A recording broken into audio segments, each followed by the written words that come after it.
So one thing that I've noticed often is often like I talk to people and they'll be saying, I want to get out of something. So maybe that's getting out of production. Maybe that's getting out of a particular job or duty in their organization.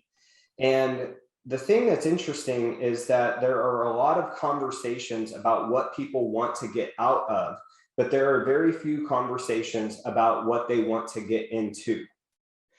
And it leads me to kind of a story, right? Because let's just say that all of us decided that we were going to abandon our real estate careers. We've had enough, we're out of here.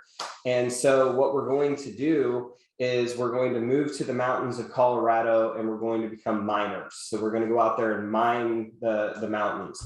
And so we walk into the mining store. We have somebody sitting in front of us who's a mining consultant, and they ask us a question. Well, what are you mining? And we look at them and we say, we don't know. We just want to go out and mine things. Well, the mining consultant then doesn't know what to sell us because you cannot mine what you do not define. So I'll say that again. You cannot mine what you do not define. And so that's going to be kind of the theme of today. In fact, I'm going to take the word mine out and I'm going to insert it with the word define. So you will never find that which you do not define. So there's a story behind this. Back in 2012, I took Bold Leader, and Bold Leader was an amazing course. I was really sad when they did away with it. And it was 2 days long. It wasn't like the regular Bold. But one of the organization or the exercises that Diana had us do is she said every month you should have dinner with or interview a millionaire. And in fact, there were even questions that they had us ask people who were millionaires. And so that got me really thinking. And I started reaching out to Gary Keller and asking if he would give me 20 to 30 minutes to interview him. And he said no for like 5 months. And yet I can be a little persistent. And so I kept asking him and kept asking him. And finally, I used one of his shift scripts on him. I said, would you be offended if I just asked you each month if you had 20 to 30 minutes that month? Which, as you know, if you've ever read Shift, is one of the closes in that book. And he sent me an email kind of laughing and said, sure. So I kept asking, kept asking. Finally, he said yes. And that interview really changed my life because the thing that he said is that the problem, I asked him, I said, how do you define the word success? And he said, success is simple. Success is knowing what you want and getting it. The challenge with most people is that they don't know what they want. And so that kind of hit me right in between the eyes, right? Because I don't think that I had ever up to that point defined the word success. And I don't think that most of you have actually defined that word either. If I asked you, right, what is your definition, not the Webster definition, but what is your definition of the word success? I don't think that most of you are going to give me a well thought out, well-intentioned answer.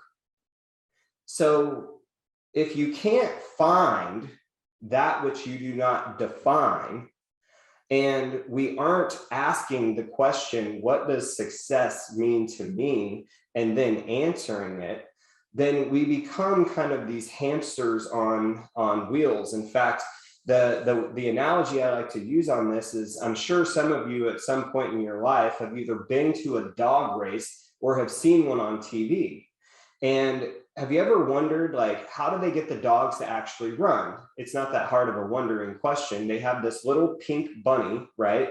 And the bunny isn't real. It's a little like foam, or a stuffed bunny that they've attached to a track. And so that thing takes off, the dogs all see it, and they run after the bunny. But here's the question that we don't ever ask. Have you ever thought about what would happen if the dog actually caught the bunny? Because the reason the dog wants to catch the bunny is because he wants to eat it, right? That's what they're predators, right? And so if the dog caught that bunny, it would be so disappointed because it would just be like fur and stuffing and glue, right? And what's so interesting is the number of times over the years I've seen people who've not clearly defined success for them, and then they catch it and it tastes like a bunch of fur and filling and glue. So I want you to get really clear about the definitions of 3 words for you. Success is one of them. How do I define success? Now, I'll give you a hint. I didn't create my own, I ripped it off. My definition of success is the Harriet Tubman version, where I devote the first half of my life to finding my own version of freedom, and then devote the last half going back and helping other people get theirs. And there's a lot of people who want to do the latter half of that definition. They want to help other people get free before they get free themselves, but it doesn't work that way, because if she established the Underground Railroad, if she doesn't know how to get a slave from slavery to freedom, if she doesn't know the way, then she can't help them get there, right? But to me, that's the definition of success that I follow in my own personal life. So success is one of them. I also want to know, what is your definition of wealth? What's your definition of wealth? And then lastly, what's your definition of the word fulfillment? Fulfillment. And there are other words that we should know the definition to. We should really, truly understand. And I don't think we should leave it up to Webster. I think we should define words ourselves, or rip off definitions that fit into our value system. But those 3 words, what's your definition of success? What's your definition of wealth? And what's your definition of fulfillment? Now, last thing I'm going to show you here is kind of the power of this, right? So for some of us, we look at Michelangelo's David. Now, I censored this a little bit for you guys there, so you didn't get the full Monty. But Michelangelo's David, a lot of us, what we would have seen is just a gigantic rock, right? A gigantic hunk of marble.